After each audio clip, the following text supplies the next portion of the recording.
Hour 2 Overdrive continues, brought to you by FanDuel, bringing you everything from the opening line to the final score. Bryan Hayes, Doug, Jeff O'Neill, Jamie Noodles McLennan. Tiger Woods has withdrawn from the Genesis Invitational, a tournament he is the host of, citing illness. And he was driven off in a cart that was being driven by an umpire. The gear on the guy in the cart is hysterical. But It's L.A., and the guy's got like a parka on for some reason. And there goes Tiger, and it's tough to watch, man. It's tough to watch considering what happened to him yesterday. He shanks a ball on 18. He's embarrassed by it. He cites back pain. Today, he's not starting well. He's likely going to miss the cut. And now I guess technically he doesn't miss the cut. Instead, he just withdraws like he did at the Masters the last time we saw him play professionally. And it's back-to-back withdrawals at big tournaments for Tiger, and it's tough to see, man. It Last sucks. four starts, withdraw, miscut, T45, withdrawal. That's game over, buddy. It's game over. Like that wouldn't shock me if at the Sunday morning before the final groups go out, he gets on there with Jimmy Nance and says, "That's probably enough." Do you think he might retire, for the PGA Tour? Dude, I don't think he can, man. I don't think he can. I just bad timing. Well, for the tour and all the things that are going on, he might keep it together and say, I'm going to give it a shot at the Players. But he's going to take all that. What do you expect him to do with the Players? On that golf course? That's a tough golf course, man. And this guy's not going to play until then, and his back's all jacked up now. Don't you think a doctor's got to sit him down and say, dude, one more surgery and you could be in a wheelchair the rest of your life? Well, I believe that has likely happened. You get your back fused multiple times. That is a massive gamble you're taking. Massive. Forget ankle, forget leg. You fuse your back, you're talking about being in real trouble. And again, I think he's so important to the PGA Tour, arguably more important than ever because of the wedge in the professional game. And he just launched his clothing line. He's got to get out there and play. This was a big weekend. It's his tournament. He's back. He looks good, feels good. He's got new gear. Everything's all good in L.A. at Riv, place he loves, place he started his pro career. And sometimes you just can't play anymore. Yeah. Sometimes surgery after surgery, and ankle after double back after leg after all the stuff he's been through just equals you can't do it anymore. Well, can't make enough birdies to make a cut. Yeah, it very well could be the case. So more on that, as news comes out. A lot of Canadian content out there at Riviera. 5 Canadians last time I checked in the top 20. A lot of good odds on FanDuel too, right? A lot of people betting on Tiger, right? A lot of people want to believe it's going to happen again someday. And we spent we started the hour talking about the idea of Austin Matthews pursuing another Hart Trophy. And as of this afternoon, it was 12-1 odds that he'd win it. And, naturally, and I think deservedly so, Kucherov's ahead of him, McKinnon's ahead of him, McDavid's slightly ahead of him. But he's in that conversation, and a night like last night, that's going to help. What's the best odds there? Brian, what was the best one? Kucherov at what? I think Kucherov at minus money. Look that up, Doogie, if you can find that. It's... Last time I checked, it can't be minus money on a future bet like that. But Doogie will get to the bottom of that. Sniff it out. Well, I don't know if you guys saw McKinnon took a shot in the beak last night. Right, and he kept playing though. He kept going. Oof, that was tough. Well, how about Jake McCabe? Every night the guy takes a stick to the face, a puck to the face. He never gets calls either. He just should looks wear at the one ref. of those NBA visors under his visor. The Rip Hamilton. Yeah. He should go Rip Hamilton under his visor. And just say, leave my beak alone. I would love that idea. Yeah. That's tough. Yeah. And once, you could speak to it. Hayes, did you have a visor too? And Barry, what was it? Yeah, of course you had to. It was your choice. You had to wear one. The visor, you guys get hit, the visor cuts the nose a lot of times too, right? Yeah. If you get hit, it just... I played with Marty Jelena, and I used to tease him that Marty Jelena, his face is held together with thread. Because he literally, every time I turned around, that guy was getting stitches. No kidding. Chin, stick gets up, and I don't think he wore a visor. He was old school, but McCabe's wearing a visor, and his face is just still getting abused every night. It's every awful. night he takes something else. I wonder if the guys still do this dirty, rotten trick, and it never happened to me because I think I would get suspended from my own team for wrapping my stick around somebody's neck. But I've seen it live where a guy had a nose like McCabe's, and someone would go up. It was usually a tough guy because nobody could do anything, and grab their nose as hard as they could and say, "Does that hurt?" Noodles, did you ever see stuff like that? Like, I've seen guys do that. When a guy has a broken nose, somebody has and it's or like just a sore anything. They just go up and grab their face where their stitches were and say, "Does that hurt?" And then they would walk away. And if it happened to me, you guys know what I'm like. I don't like people touching my head. I would go absolutely crazy if somebody did that to me. Mm-hmm. Yeah, does that hurt? That drove me, like, even when it didn't happen to me, I was like, that guy is such a you-know-what. Yeah, such a greasy play. It is so greasy, man. Yeah, there's a lot of greasy plays with the helmet where you can get your fingers underneath the back of the guy's helmet and you start pushing up, and or get in the earpiece and start pulling at it.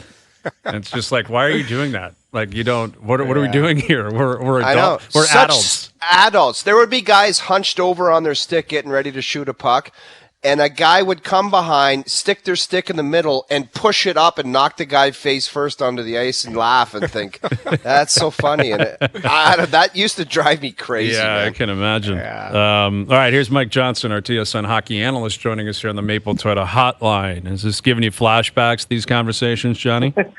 The one about, well, certainly, any cut around your face, any cut on your cheek, anything like that, absolutely. Broken nose, of course. But I always remember Tie Domi was a master of grabbing, like, the chin strap, ear strap, and somehow twisting it so it basically became like a noose. Like, it would just choke you with it. And he'd do it in practice, like he was mad at you or something, and he'd be smiling. I'm like, Ty, I can't breathe right now. I can't do anything about it, but I can't breathe right now. And then he'd do it for 15 seconds just to let you know he could, and then he'd just skate away chuckling, saying, yep, he knows, and I did. And that was par for the course at least a half dozen times a year. Right. He gets mad at you and just decides, I'm going to assault this guy for 15 seconds and make sure he knows what's up. That's how we roll. Yes. Yeah, everyone's been there. I'm assuming it still happens. I'm sure it does. We were talking about the Hart race, and I have it in front of me here, courtesy of FanDuel. As of right now, the odds to win the Hart this year: Nathan McKinnon's plus 105, basically a pick 'em for McKinnon. Kucherov's plus 200, so 2-1 odds. McDavid's plus 310, and then Matthews is fourth at plus 1,200. And it goes on: Pasternak, Panarin, Quinn Hughes, Hellebuck, Pettersson. But there's a big gap: McKinnon, Kucherov, McDavid, and then Matthews at 4. Does that add up to you, Mike? I'm okay with him at 4. The issue is at plus 1,200. Like, that's a miles back, right, in the relatively likelihood. It's amazing how, in the rarest of circumstances, a Toronto Maple Leaf perhaps being under-publicized, or you know what I mean, like not getting enough credit around the league for what he's doing. I get McDavid's incredible. I'm not saying Matthews is better than him, but I think the Leafs right now have more points than the Oilers. And yes, McDavid has more points than Austin Matthews, but Matthews has like 3 times as many goals as McDavid. Like, you think that would warrant, and it's not like Matthews hasn't won it before. He hasn't been considered one of the best players in the world already.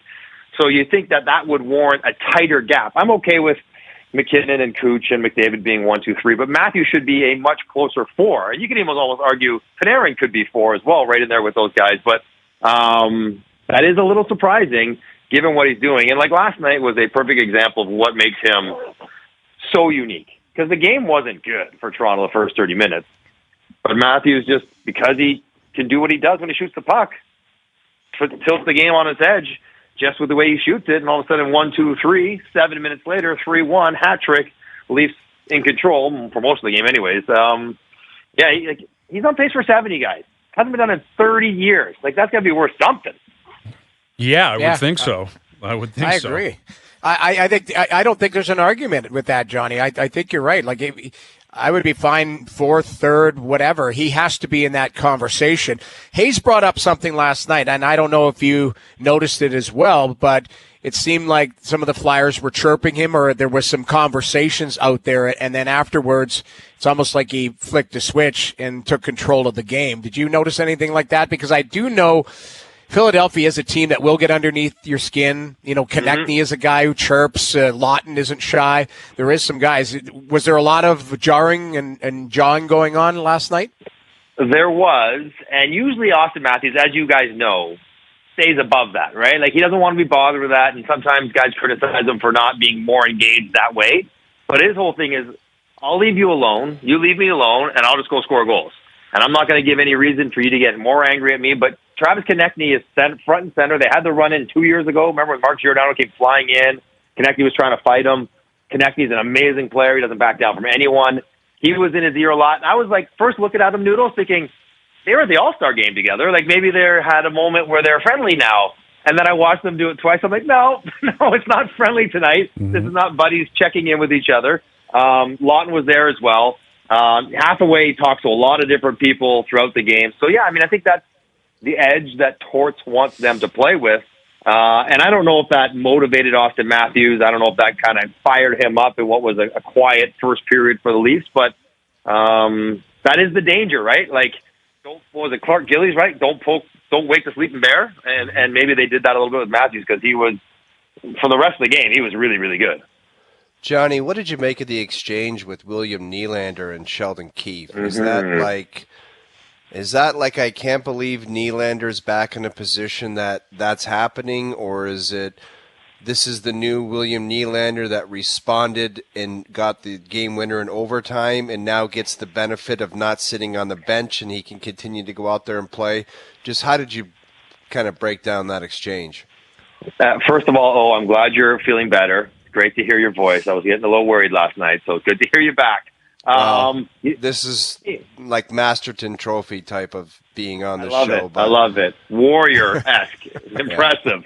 You know what? Oh, that was literally 3 people down the bench. So he was 6 feet away from me. And I was trying to read Sheldon's lips, and I knew exactly what was going to happen, right? Like, I'm between the benches. I know when someone messes up, and so I always, will look as they come off to see what sort of reaction they get from the coaches, from their teammates, from themselves. I was waiting for it because Nylander against St. Louis as well, and against Philly, he was turning pucks over in some less than ideal places. And Sheldon's really trying to get a handle on that. And so I was waiting to see what happened. He went over there, and that was, different players react to coaches differently. William Nylander appeared to be sort of aloof and not really wanting to hear what Keefe had to say, and maybe because he was mad at himself, maybe because he doesn't want to hear it, whatever. But I do think I like the idea that Sheldon, it doesn't matter who you are, William Nylander, Mitch Marner, Austin Matthews, whatever, if he doesn't like what you're doing, he'll tell you. Now, he may yell at Matthew Nyes or sit Tyler Bertuzzi. He probably won't do that for those big guys on the first or second offense. But I like the fact, that he goes over there. He's like, you can't be doing saucer passing to the blue line with no one back. We talked about this last game. We talked about this before. You can't be doing it. Not in a one-goal game. Not when we're losing by 1. So I like that he went up to him. I'm not offended by Nylander sort of hands in the air shrugging, saying, I saw something different, because that's how players often think. I didn't do anything wrong. But you got to drive that message home, and that's what Keefe is trying to do. Well, what's pretty fascinating about what Keefe decided to do last night, when you consider what had happened the previous game, where Marner was out, Tavares was out, obviously Riley's been out, and there was a real balance. It seemed like more of a balance. Where last night, and I think this has happened, a lot over the course of the season, but it felt more pronounced to me, is the 4 forwards, Matthews, Marner, Nylander, Tavares, they are first liners that play like it. Tavares played almost 21 minutes. Willie played 21:37. Austin played 22 minutes. Marner played 24. And everyone else is on the fourth line. If that makes sense. Bertuzzi, who's a top 6 guy based on when the puck drops, he played 10:55 last night. Nyes played 12:44. And everyone else hit double digits. Everyone else played 10, 11, 12 minutes.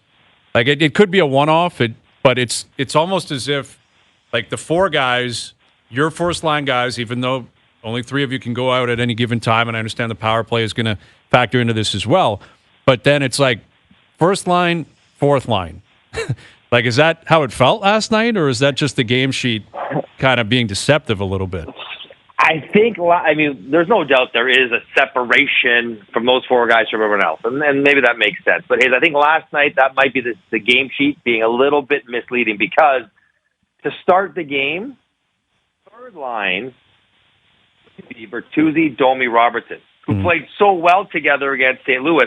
And I think the hope was, and the plan was, to get those guys out, 16 minutes, third line usage, take advantage of matchups, and have them be a really good complementary line to the big 4 and the top 2 lines. That was the plan. Like, Holmberg was on the second line because they didn't want to touch the third line. It looked like they were going to invest in, like, Max Domi played awesome against St. Louis. Like, he's got game in him that maybe he's not really showing at times because he doesn't play very much. And I think that was the plan, but penalties, lethargic starts, and then once Matthews got going, then everything tipped, and those guys were just playing every other time, and Domi was playing on wing with them, and sometimes Robertson, and then Nyes had the bad non-play on the boards, and Bertuzzi didn't play the last 7 minutes of the game after the penalty, whatever. Like, it got very disjointed, but the plan was that way. I think the plan was the opposite, to try to be more balanced than ever. It just, in a game where it could have worked out that way, the top guys didn't play that well, the third line didn't take advantage, and so changes were made, and maybe the changes that he defers to first is, let's just keep playing the big boys. Johnny, what would you do at the deadline? It's that time of year where every Canadian team, what should they do? Are they cup or bust? Like, if you were running the Maple Leafs, what would be your transactions? Or would you look at the team and say, I'm not doing anything? Like, what would you do this year? I would go and try to get a defenseman. I don't think I'm going to get 3 or 4, which everybody wants to get. But let me just interrupt you. I'm sorry. If you're just casually saying, I need to go get a defenseman because you don't like the way you're doing, does it make sense to give up a first-round pick or one of those kids just to shore up your D-core, subconsciously knowing that you're probably going to get dummied in the first round? Does that make sense? Yeah, I know what you're saying, and that does make sense, but I would say I would probably not go for Chris Tanev that takes the first round or Noah Hannafin. What about Sean Walker? What about Nick Seeler? Both of whom looked good last night. I'd take either one of those guys on my team, and they would be able to fit in somewhere and play an important role, and it might cost a second or third rounder. Like, I'm trying to protect my first and probably Minton and Cowan, the top 2 forward prospects, and to see what the best players I can get beyond those guys. And I would try to go target a defenseman somewhere around the league, whether it's Matt Dumba falling out of favor out in Phoenix, and have them retain some salary, and it doesn't have to be the best number 1 target on the trade bait board. It could be someone further down the list, but still an upgrade. And I still would probably grab a winger who feels like they should be easier to get. Scoring wingers without giving up a first rounder. Now, the problem is they don't have second rounders, which seems to be like a lot of currency would be for a second rounder. You could go get Tarasenko, whatever it might be. I would be inclined, 1D, 1 forward, but not pull the doors off your prospect cupboard again for this group, what's available and what they need. I think at some point you also got to say, listen, like, we tried, and we have Bertuzzi and Domi presumably both coming off good playoffs, who are supposed to then, again, have good playoffs, even if they haven't had great regular seasons. And you'd also say, maybe our big guys just be our big guys. Like, just have you guys be good enough to win it, and a goaltender get healthy or hot. And, Florida will be very tough, but maybe it might be Boston. Like, could you beat Boston? I think you could, if everything went well. So probably not as aggressive as your SO, but still some moves made to get the roster a bit deeper, a bit better, but maybe not going for the absolutely upper tier of available trade targets. With Mike Johnson, our TSN hockey analyst, that has been part of our conversation yesterday. I was talking about it last night. Everyone's got a different viewpoint on this. What they're supposed to do, how they're supposed to approach it. I think the Domi and Bertuzzi thing is a tough sell now because of the way they've played. Sure. But it is something that needs to be considered. Is that those 2 guys were brought in for playoff performance as opposed to regular season performance. So I think you have to put some stock into that. And also, there's this conversation that revolves around Matthews here, and everyone's got a different opinion. Everyone's entitled to one. But I don't see it as well, he's so great. He's been so great. So you have to go all in every single year. That to me is reckless. It's careless. And it's incredibly short-sighted because there was a time not long ago, you guys were a part of it. Johnny, you in particular, late 90s, early 2000s, before the cap hit, it was draft schmaft. Don't worry about prospects. We'll buy our way out of it. Who cares? And it led to 10 years that was of a disaster, quite frankly. And that mentality, I'm seeing it creep back up. It's like, screw it. Trade Cowan, trade this guy. If Tanev's the first, give it. That's going to, okay. It doesn't guarantee anything right now, but it guarantees you're in big trouble down the road. Big trouble down the road. So you got to be careful here. You can't just say, well, you got Matthews, he scores 70, so trade everything. Like that to me just makes absolutely zero sense. Yeah, especially in the context of if you've never done that and you have been patient, okay, well maybe then it's time because you've been hoarding prospects and first rounders. Well, let's empty some of them out, but they've done the opposite. Exactly. Like the flip side, guys, is this guy's in his prime. How many years are you going to piss away and bypass it and say, well, I don't know, when's the time to – I don't know. We have the same argument about Edmonton too, right? Like when these guys are in their prime and Matthews is having a season. Last year, he didn't have a season. Like last year was kind of an outlier for him. So, what's the counterbalance here, Johnny? Yeah, I guess. I mean, part of the Edmonton conversation is Draisaitl's contract's up. Part of the Leaf conversation is nobody's contract's up. Like they're all Marner's up next. Isn't Marner's up pretty soon? After next year, yep. After next year, but I think the assumption sort of is that he would likely stay. But yeah, I mean, I guess that's a fair point, Noodles. But Marner's not Draisaitl or Marner's not McDavid. But I mean, there's only so much you can do. Like there's only so much you can do, and you also need to be very realistic. Because, like the idea of, to quote, you get Tanev, but you're going to get dummied in the first round by Florida anyways. Like, how good is your team? Like, I know you want to be aggressive. You want to take advantage of the prime years and successful play of your best players.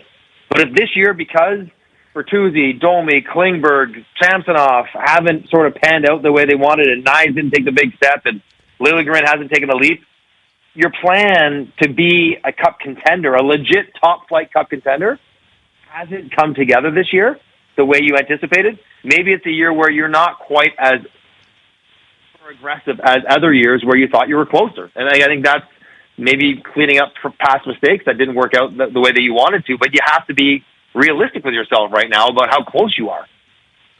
Yeah. I mean, quick follow on that, Johnny. So if you had a pecking order, because Tree's going to do something. He's got some money. He's got to grab a D. Is D number one? Is a goalie even a thought process here? Or are you just going to hope that Joseph Wall comes back and settles in? Samsonov looks like he's stabilized a little bit, but was talking in the 4 o'clock hour like, we're all going to have eyes on Samsonov for the rest of this season. It's just of how things have been going. Is a goalie from a stability standpoint even a thought process? No. I think just because they can't afford him, Noodles, they got too many other needs. Yeah. Like I think one defenseman is identified, and I think it's a secondary guy. Maybe it's Tanev, but I would be surprised, or whatever. I would not do Tanev as my top target just because it's going to cost so much. But I would do secondary defensive target for price reasons, and then I'd be shopping for some scoring wingers. And if that means that, whatever, somebody else, maybe Matthew Knies doesn't play on the first line, or Pontus Holmberg is not up there. Like, you have other options, and I would go shopping for those guys and leave it at that. I don't think they have enough capital, cap space, assets to go get a goaltender, 2D, 2 forwards, whatever it might be, and this is probably not the year to go do it anyway. So I think, a solid defenseman, complement maybe 1, maybe 2 complementary forwards, and that's what they can do until next year when $20 million comes off the cap, and then the cap goes up 5 or 6 more, and then they have more space to try to revamp it again like they did last summer, and hopefully they'll be more successful next summer. Well, and Ralphie brought this up yesterday, and again, it's not always apples to apples. Every year it's different. Every team is different. But the Florida Panthers literally did not make a trade at the deadline last year. The only team in the league, literally not one. They might not this year either. Exactly. And the Panthers, they picked up Barbashev, and they traded, I think the kid's name was Zach Dean. He's got 6 points in the American League. Right. And they picked up Teddy Bluger, who barely played, and Quick, who didn't play. Like, in other words, And Vegas was better than the Leafs are right now, clearly. We didn't know Florida was, though. But those teams that made it to a Cup final, they didn't say, trade everything, first round this, second round that, best prospects. We got to go all into you got to have faith in who you are. Sometimes you got to have belief that you've done the heavy lifting. And at some point, I think this team, and I don't know if it's going to work that way. I'm not predicting the Leafs are going to follow this path. They may go their own way. They may get crazy. There may be heat, right? You got a new Keefe Pelly's coming. Who knows? Maybe Shanahan's like, you got to do it. This is it. We got to go for it. That's possible. But at some point, I think you also got to go to these big guys, including Matthews, and say, hey, against Florida, you didn't score, man. Right? 2 years ago in Game 7, Nick Paul had 2. How many did you have? We need you to do it. And Joseph Wall's got to maybe stand on a set. Or Samsonov. This will be Sheldon Keefe's 5th playoff. What do you got? What can you cook up? You can't just constantly be obsessed with get more, trade this, sign that. It hasn't worked for 57 years. I got to tell you, in all the years of me doing this show, that's one of the only smart things you ever said. It's a great point. Thank you.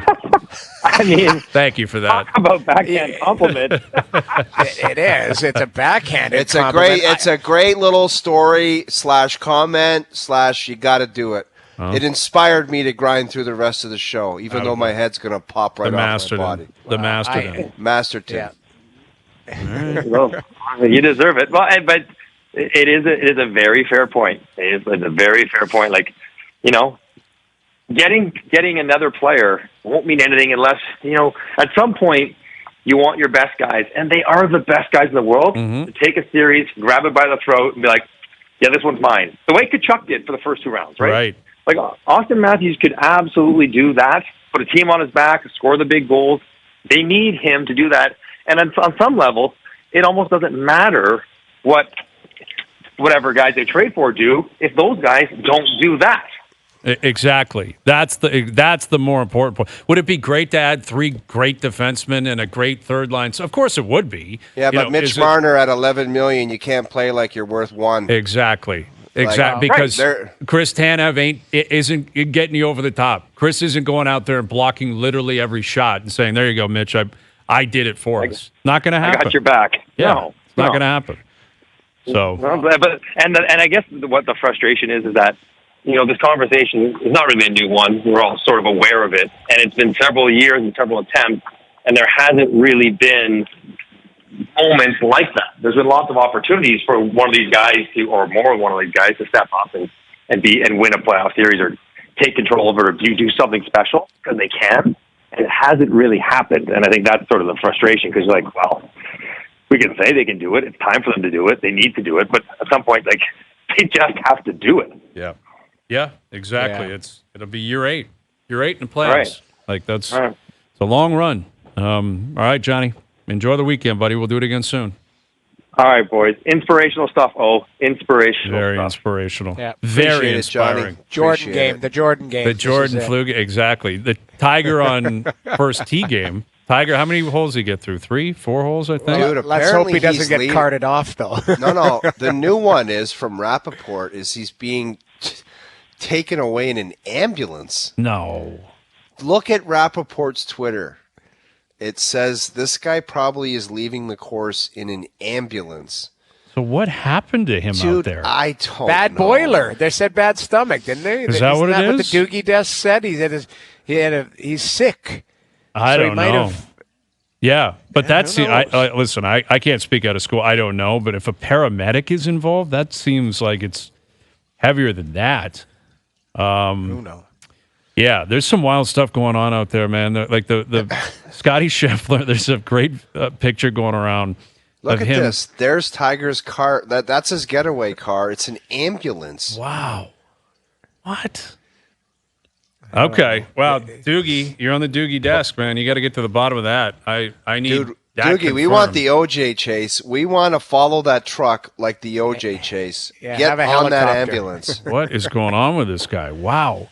All right. There you go. Mike Johnson, Mike Rupp coming up. Dear Hazy, be in about an hour. The NBA All-Star Game this weekend. Tiger Woods is withdrawn from the Genesis. We'll track that. Leafs Ducks tomorrow night. PWHL, Toronto, Montreal. Battle on Bay Street. We love it. Overdrive continues. TSN 1050 and on the TSN app. Melon Fridays brought to you by Boston Pizza, Canada's favorite sports bar. From tip-offs to tie bites and puck drops to pizza, BP's elite lineup of apps, wings, and ice-cold beers, always dialed in for game time. Hustle into your local BP tonight.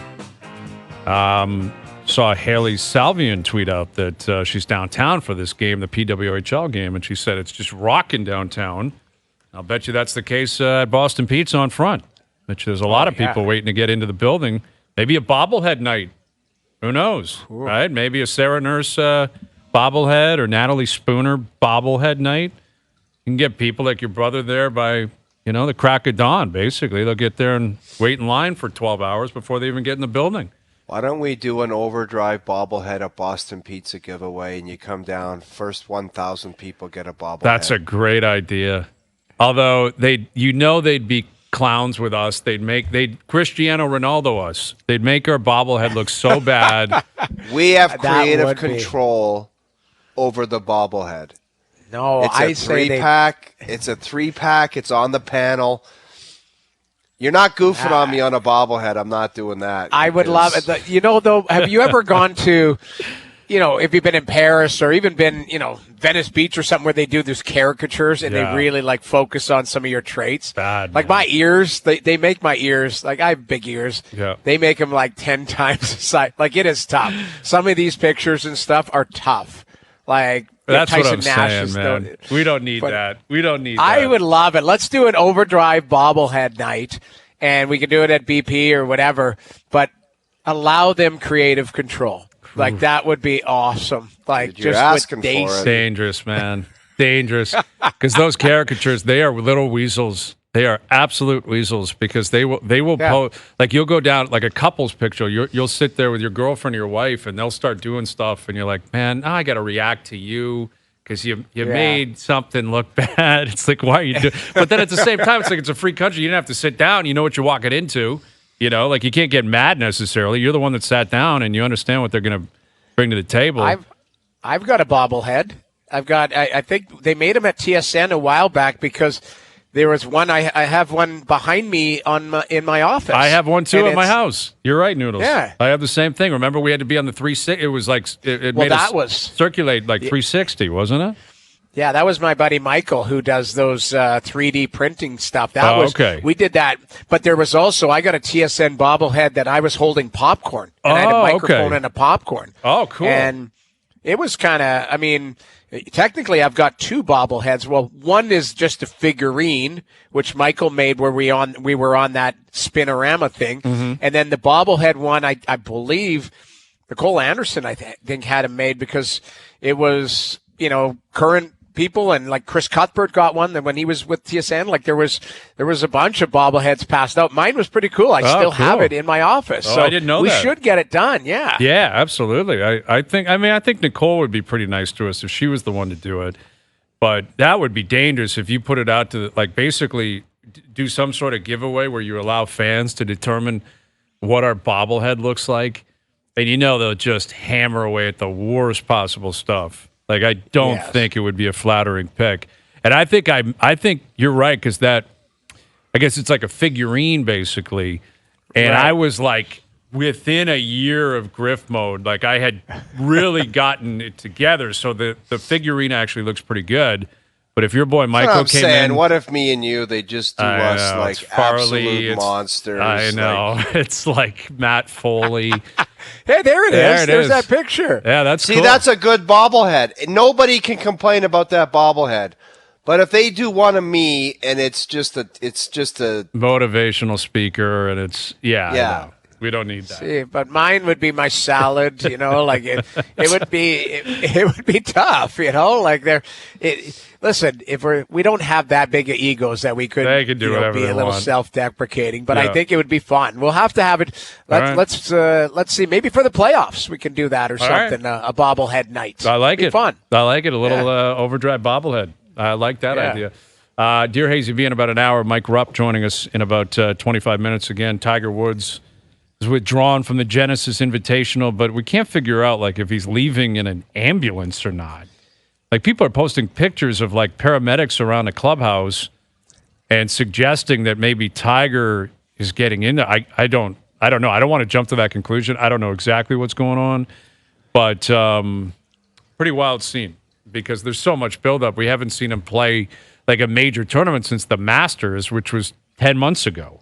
And he's back. It's at Riviera. It's his track. It's his event. He's got to be there on Sunday, I would assume, as tournament host. That's the thing. It's his tournament. I'm worried that on Sunday he's going to sit with Jimmy Nance and say, that's game over for me. I can't play this game anymore. I hope. Well, let me ask you this. Both of you can answer. More likely to put it together in the next 12 months, calendar year, Tiger Woods, Alek Manoah. Who would you put money on to? Right? Well, it's recency bias. It's Alek Manoah. Yeah. Because I just watched a guy that looked like he can't play golf anymore. Well, and I'm hoping, like with the ambulance, like I'm hoping that he's just got like, severe gastro, something like that, where he needs an IV type of thing. Right. But like Manoah, I think Manoah, just listening to him speak, he seemed very confident. Now, he was a confident guy who had a bit of a chip on his shoulder anyways. He's got to back it up, but I'm going to go with Manoah. I don't know. I mean, Tiger is Tiger, but you laid it out. His last 4 starts, McCollum, he finished one at T45, right? Wasn't it? T45 miscut, WD miscut. Yeah. It's like... Yeah. Yeah, and this is troublesome. I think the answer, I guess it has to be Manoah by default. Manoah's younger. He probably not even in his prime yet. That's another thing. Tiger Woods is 48 years old. Like, even if he was healthy, even if he had never had any issues, there's a very good chance at 48 he's just not capable of, keeping it together. It sucks that his body has failed him to the point where he can't show up and play. Like, you look at guys at the Masters, like Freddie Couples. Freddie was still playing last year. Like Sandy Lyle continued to play. Like, I don't think Tiger was ever going to do that, but the idea of seeing him at 60, 65, walking around Augusta, playing with whoever it's going to be, that was always something that I think a lot of Tiger Woods fans were dreaming of, and who knows if we're going to get there. With Manoah, I mean, it's much more short-sighted. It's like you got to just throw strikes, right? Like, forget trying to win, major tournaments. You got to throw strikes. You got to prove that you have the right approach here, right attitude. He looks like he's in shape. I've seen pictures of Vladdy today. I'm sure you guys have seen it too. They're circulating all over the internet. He looks amazing. Let's hope that's the case, because that's the next wave, right? Like, pitchers and catchers have reported today it was about Manoah. Yesterday, I guess it was about Manoah. In the next week and a half, when Vladdy rolls in there and it's go time and he gets in the cage, and there he is. He looks good. Vladdy's looking good. And if he gets in there and he's, crushing baseballs and he's got the right approach, right attitude, that's the next story. It's like, all right, what's up with Vladdy? And even with that said, Vladdy played last year. Like, Vladdy wasn't playing in the Florida Complex League. Like, Vladdy was playing every single day. And he put up good numbers, just not great. And based on what is expected, it wasn't a good year for him. I want to get a deep dive into what he actually thinks of that arbitration. I guarantee you that there's a chance they rolled the dice that might have really chapped his ass. Well, Ross said, as you would expect, like Atkins confirmed, he was in the room. You have to be if you're the GM. Yeah, but he also made the point of saying, we pay experts to fight the case on our behalf. No, you took him to arbitration. Mm-hmm.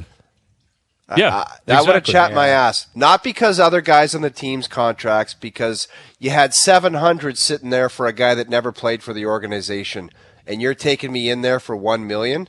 That would bother the hell out of me. Yeah. Well, and what's amazing is, what is clear, and I think we knew it at the time, that there was an Ohtani budget and then there's an everyone else budget. And everyone else budget is finite. There's no wiggle room. Like Atkins effectively said it yesterday. Like, if you're bringing in someone's got to go. Like, the payroll, they've spent the money they can spend. That would explain why they're not waiting on Bellinger or we're in on Soler or whoever else was out there. The money is what it is. And yet, at the same time, I think if you're a guy like Vladdy, like, they need a poster boy. He is the poster boy of this team. He is the face of the franchise. He basically has been since he arrived. But they were planning on pushing him down and making it Ohtani's team.